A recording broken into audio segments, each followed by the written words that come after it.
Hello, my dear students, and welcome to your favorite educational YouTube channel, Educator Prerna, or as you popularly know me as English Wali Ma'am. So we are meeting again, and of course, आप सब लोग अपनी vacations enjoy कर रहे हैं, which is very good. But we need to understand that we are in class 10th, we are in grade 10th, and that's why study is absolutely important, right? Okay. So, आज के session में without wasting much of time now, we are going to read the poem, understand the poem which is in our textbook. और इस poem का title is Not Marble Nor the Gilded Monuments. इससे पहले जो poem हमने पढ़ी है that is Ozymandias. Alright, so ये भी एक sonnet है, Not Marble Nor the Gilded Monuments. This is also a sonnet, and इस sonnet में again William Shakespeare has spoken about how some things or some aspects are always temporary.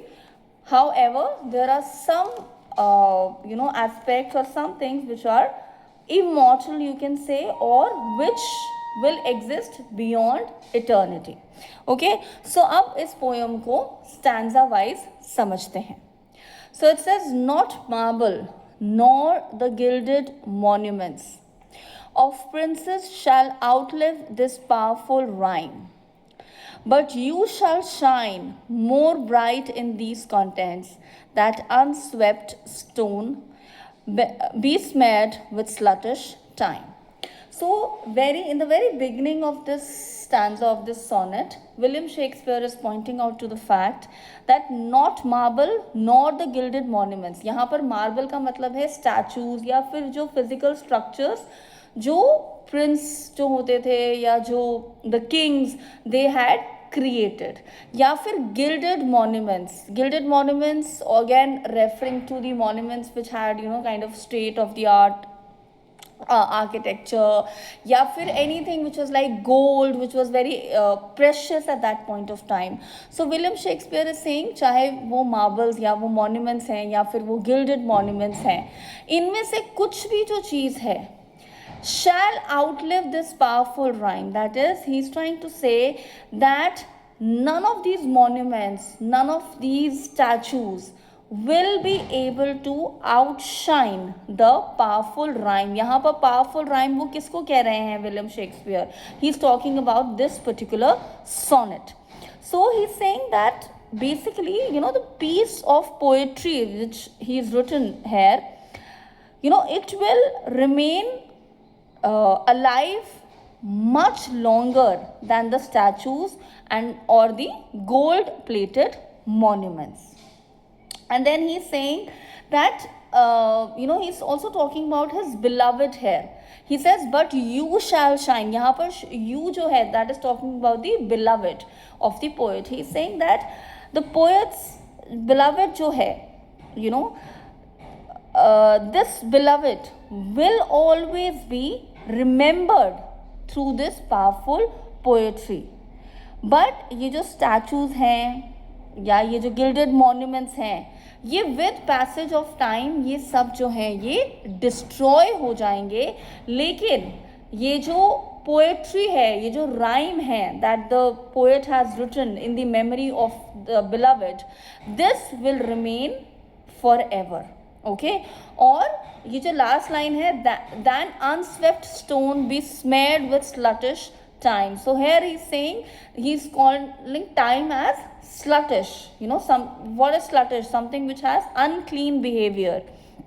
So here the poet is calling time as sluttish, and William Shakespeare is saying that with time, these monuments, these gilded monuments, these statues, all of them will see destruction, but the only thing which will remain is the rhyme or is the poem that is being written. तो यहाँ पर वो बता रहे हैं कि जो physical infrastructures होते हैं ये सिर्फ temporary होते हैं, but जो literary piece of work है, art work है, that remains for centuries. It says, when wasteful war shall statues overturn and broils root out the work of masonry. All right, we all understand who a mason is. Someone who makes these monuments. All right. Okay. And royals root out the work of masonry. Not nor Mars, his sword, nor war's quick fire shall burn the living record of your memory. Okay, so in particular lines में the poet is saying जो wars हैं, they are very wasteful. And in wasteful wars में क्या होगा, ये जो statues हैं they will be destroyed. Okay, and ये स्टैचूज किसने बनाए हैं, the royal man. Then he is talking about that how these wars are so destructive, because वो मॉन्यूमेंट्स को डिस्ट्रॉय कर देती हैं, वो इस पीस ऑफ आर्ट को डिस्ट्रॉय कर देती हैं. बट ये जो पोएट्री लिखी गई है in the memory of the brave man, in the memory of beloved, this cannot be destroyed by any war. It shall it shall survive any kind of war against death and oblivious enmity. So the poet is saying कि जो ये war होती है इनके इनमें या anything which causes destruction, उसका impact poetry पे नहीं होता है. Shall you pace forth, you praise shall still find room, even in the eyes of all posterity, that wear this world out of the ending doom. So, till the judgment that yourself arise, you live in this and dwell in the lover's eyes. So, यहाँ पर जो poet है, it's saying that again he's kind of reiterating. He's saying that even after the death and in the face of all the enemies, the brave man shall remain alive in this poem.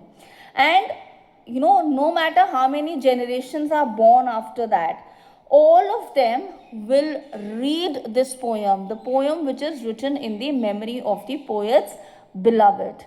And then he goes on to say that जब judgment day आएगा, judgment day, that when the dead will arise out of their graves and Jesus will descend on this earth. He says that on this judgment day क्या होगा, जो poem है this will still remain alive. Okay, and everyone who reads this poem, जो भी इस poem को पढ़ेगा, which is written for the brave men, he shall live in the eyes of his beloved. Okay, so इस poem में again जिस तरह से Ozymandias poem में ये बताया गया है that how fame and money, how power, all these things are temporary. उसी तरह जो एक literary piece of work होता है that is permanent, but जो statues होते हैं या फिर जो गिल्डेड मॉन्यूमेंट्स होती हैं, ये सब जो होती हैं, all these are destroyed with time. Okay, so इसकी अगर मैं थीम की बात करूं, so again impermanence is being talked about here. It is also talked about the importance of literature over centuries. Okay, and अगर मैं आपको यहाँ पर पोइटिक डिवाइसेस अगर मुझे बताने हों, सो यहाँ पर सबसे पहला एक पोइटिक डिवाइस हमारे पास आता है personification. How do we know that? Because he is calling time as sluttish. He's saying that time has that unclean behavior. A behavior तो human beings का होता है, right? But he's calling time to have a wrong kind of behavior. So that is personification. Okay. Then the next poetic device here you can also see is if you have a look here. Okay, the next one is alliteration, when wasteful. Okay, the verse sound is there. All right. Hyperbola is also there because there is in a way you can say that there is kind of deliberate exaggeration also. And एक ही point को जो poet है वो बार बार emphasize कर रहे हैं. Have William Shakespeare in all the stanzas, if you look, he's saying the same thing. He's emphasizing on the fact कि literary work जो है, ये poem है, this will remain forever, but the monuments and the statues will ultimately they will have to face destruction. Then of course there is imagery that goes without saying, you know. And you can also say that you know there is a kind of contrast also, antithesis हम जिसको बोलते हैं, you know, wherein poet is talking about, you know, two contrasting ideas, कि जो physical monuments हैं वो fragile हैं, alright, but जो poetry है वो बहुत powerful है, वो immortal है, alright. So two contrasting ideas are being discussed. Okay, so this is from the poem Not Marble Nor the Gilded Monuments. Very simple poem but very important from your exam point of view. Okay, अब जब मैं आपसे next session में मिलूंगी, in that particular session I am going to discuss a topic of writing section from your exam, from your syllabus. उसी के साथ मैं आप सबको रिमाइंड कराना चाहती हूँ that till now I have covered certain topics and certain chapters, जहाँ पर आपका Two Gentlemen of Verona, Mrs. Packletide Tiger, poem Osmandias, ये लिटरेचर में कवर हो चुका है, and now included this poem also, Not Marble Nor the Gilded Monuments. So two chapters and 2 poems we have covered till now. इसके अलावा मैं आपको unit 1 भी करा चुकी हूँ of your main course book, जिसको मैंने आर्टिकल राइटिंग से रिलेट किया है. Okay, so please go through that video also. And apart from that, sorry, उसमें मैंने एप्लीकेशन राइटिंग भी कवर किया है. Alright, so these are the topics that I have covered till now. Please make sure that you go through all these videos. Vacations हैं, enjoy करो, लेकिन इसी के साथ इस चीज़ का ध्यान रखना that you have to study as well. Thank you so much. I will see you next week, all right, with another interesting topic. Thank you.